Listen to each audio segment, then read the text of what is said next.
Good morning, everyone. This is Urobo Bible Reading Platform. Today I'm reading Matthew chapter 10, verse 5 to 8 in Urobo language.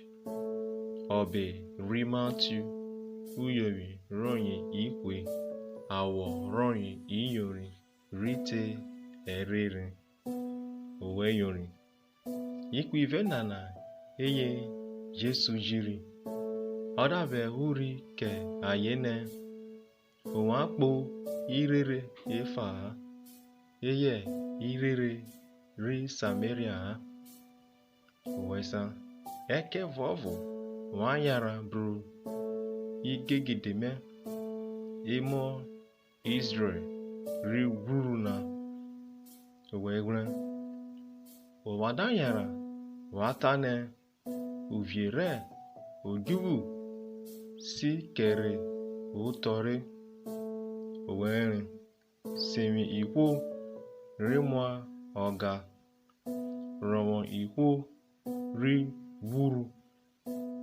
semi ihonwuti ge idebolobia ofe onwa nrere ofe onwa jiwokere wekobiro